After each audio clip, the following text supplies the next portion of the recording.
ప్రజలను తిప్పుకోవద్దు, వారి సమస్యలు వెంటనే పరిష్కరించాలి, గ్రామాభివృద్ధిలో నిర్లక్ష్యాన్ని వీడండి. రివ్యూ మీటింగ్లో మంత్రి సీతక్క. సమావేశంలో అధికారులతో మాట్లాడుతున్న మంత్రి సీతక్క. ఏది ఏమైనా ప్రజలు తమ సమస్యలతో అధికారుల వద్దకు వస్తే ప్రజలను తిప్పుకోవద్దు, వాళ్ళ సమస్యలు ఏందో తెలుసుకొని వెంటనే వాటి పరిష్కారం కోసం ప్రయత్నాలు చేయాలని చెప్పేసి అయితే సీతక్క సీరియస్గా వార్నింగ్ ఇచ్చినట్లు తెలుస్తుంది. ఏది ఏమైనా అధికారుల వద్దకు వస్తే వెంటనే పరిష్కరించాలని, కార్యాలయాల చుట్టూ తిప్పుకోవద్దని సీతక్క అధికారులను ఆదేశించారు. శుక్రవారం సెక్రటరీలో తన ఛాంబర్లో పంచాయతీరాజ్ గ్రామీణాభివృద్ధి శాఖ అధికారులతో ఆమె సమీక్షా సమావేశం నిర్వహించారు.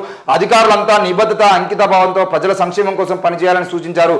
గ్రామాల్లో అన్ని మౌలిక సదుపాయాలు కల్పించాలని, ఎలాంటి జాప్యం జరగకూడదని ఆదేశించారు. పంచాయతీరాజ్ గ్రామీణాభివృద్ధి, Swachh Bharat machine, rurban urban పీవైకేఎం, సాగి, DDUGKY తదితర పథకాల వివరాలను పురోగతిని ఆమె సమీక్షించారు. ఈ సందర్భంగా గ్రామీణాభివృద్ధి అధికారులతో 2 నెలల జీతాల సమస్యను మంత్రి దృష్టికి తీసుకురాగానే స్పందించిన మంత్రి వెంటనే అధికారుల వేతనాలు 46 కోట్లు విడుదల చేశారు. అధికారులకు జీతాలు రాలేదని చెప్పేసి వెంటనే విడుదల చేశారు. కానీ ఇప్పటికీ తెలంగాణ రాష్ట్రంలో పారిశుద్ధ కార్మికులకు సరైన సమయానికి జీతాలు అందట్లేదు.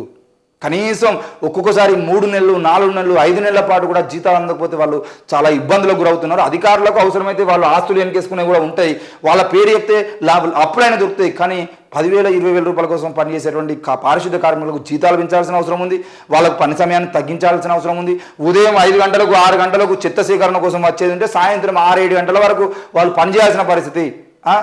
మొత్తం కేంద్ర రూల్స్ ప్రకారం కూడా వాళ్ళకు 8 గంటల పని గంటలు ఉండాలి. కానీ కార్మికులకు సంబంధించిన, ముఖ్యంగా పారిశుద్ధ్య కార్మికులకు సంబంధించిన విషయంలో మాత్రం ఎందుకు ఆ 8 గంటల పని గంటలకు సంబంధించిన విషయంలో మార్పులు చేయట్లేదు? ఉదయం 4 గంటలు, సాయంత్రం 4 గంటలు, అంటే ఉదయమే 8 గంటలు పనిచేసి అవసరమైతే 2 దఫాలుగా ఉదయం నుండి మధ్యాహ్నం వరకు, మధ్యాహ్నం నుండి సాయంత్రం వరకు ఇద్దరిని తీసుకునేటువంటి ప్రయత్నం చేసి ఇంకో 4గురికి ఉపాధి దొరుకుతుంది. దాంతోపాటు వీళ్ళ పని భారాలు దొరుకుతుంది. ఉదయం నుండి సాయంత్రం వరకు ఆ మలాలికి అంటే పూర్తిగా చెత్తలో కూరుకుపోతున్న పరిస్థితుల వల్ల ఆరోగ్యం కూడా క్షీణిస్తుంది. ఆరోగ్యం క్షీణించిన వాళ్ళకు కూడా ఆరోగ్య భద్రత కూడా ప్రభుత్వాలు కల్పించట్లేదు. వాళ్ళకి జరుగుతున్న ప్రమాదాల విషయంలో కూడా ప్రభుత్వం సరైన సీరియస్గా తీసుకొని పనిచేయట్లేదు. కాబట్టి దయచేసి సీతక్క, ప్రజల మనిషిగా పేరు పొందినటువంటి సీతక్క ఈ విషయంలో సరైన నిర్ణయం తీసుకోవాలని చెప్పేసి మేము కోరుతా ఉన్నాం.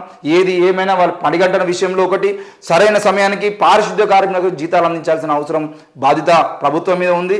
వాళ్ళకి 2 నెలలు, 3 నెలలు, 5 నెలలకు ఒకసారి కాకుండా ప్రతి నెల సమయానికి జీతాలు పడేట్టుగా నిర్ణయాలు తీసుకోవాలి. వాళ్ళకు ఆరోగ్య భద్రత కల్పించాల్సిన అవసరం ఉంది. ఎలాంటి ఇది అది అని కాకుండా పూర్తిగా జ్వరం దగ్గరను మొదలుకుంటే ఎంత పెద్ద ఆపరేషన్ వరకైనా వాళ్ళకి ఎలాంటి డ్యూటీ సమయంలో ఎలాంటి నష్టం జరిగినా అది ప్రభుత్వమే బాధ్యత వహించి వాళ్ళకి ఆరోగ్య పరిరక్షణ కూడా కల్పించాల్సిన అవసరం ఉంది. ఇకపోతే పారిశుద్ధ్య కార్మికులకు సంబంధించిన విషయంలో అంటే అధికారులు వాళ్ళ మీద తీసుకొస్తున్న ఒత్తిడికి సంబంధించిన విషయంలో కూడా ఆ ఒత్తిడిని తగ్గించడానికి ప్రయత్నం కూడా చేయాలి. దాని విషయంలో మరింత మందిని ఎంప్లాయీస్ని తీసుకోవాల్సిన అవసరం కూడా ఉంది. ఎందుకనంటే మొత్తం ఆ గ్రామంలో జరగాల్సిన పని మొత్తాన్ని వాళ్ళ మీద పెట్టేసి అది చేయి ఇది చేయి అంటే వాళ్ళు చాలా ఇబ్బందులకు, ఒత్తిడికి గురవుతున్నారు. కాబట్టి దాని విషయంలో కూడా ప్రభుత్వం ఆలోచించి నిర్ణయం తీసుకోవాల్సిన అవసరం అయితే ఉంటేనే ఉంది.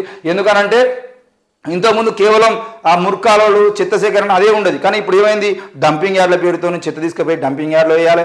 ఆ డంపింగ్ యార్డ్లలో వాటిని ఆ చెత్తను వేరు చేసేటువంటి పని వాళ్ళ మీదనే ఉంది. తర్వాత గ్రామాల్లో నీళ్లు పెట్టాలి, దాంతోపాటు మురికాలు క్లీన్ చేయాలి, మొత్తం ఆ రోడ్లు క్లీన్ చేయాలి, చెత్త సేకరణ, అన్ని పనులు ఒక పని చేసేటువంటి వాళ్ళని 4 పనులలో పెట్టడం ద్వారా ఈరోజు 4 పనులు చేసేటువంటి ప్రయత్నం చేస్తున్న వాళ్ళకి నడుము నొప్పి, కాళ్ళ నొప్పులు, తీవ్రమైన అలసట, వీటన్నిటి సంబంధించిన విషయంలో వాళ్ళ ఏజ్ కూడా వాళ్ళు సహకరించేటువంటి ప్రయత్నం చాలా గ్రామాల్లో జరగట్లేదు. కాబట్టి ప్రభుత్వం ముఖ్యంగా ప్రజా నాయకురాలుగా పేరు పొందినటువంటి సీతక్క ఈ విషయంలో సీరియస్గా తీసుకొని తప్పకుండా ఆ పారిశుద్ధ్య కార్మికులకు సరైన న్యాయం చేస్తారని చెప్పేసి మేము కోరుతా ఉన్నాం. ఏది ఏమైనా వాళ్ళకి జీతాలు సరిగా సమయానికి ఇచ్చేటువంటి ప్రయత్నం కూడా చేయాలి. ఇక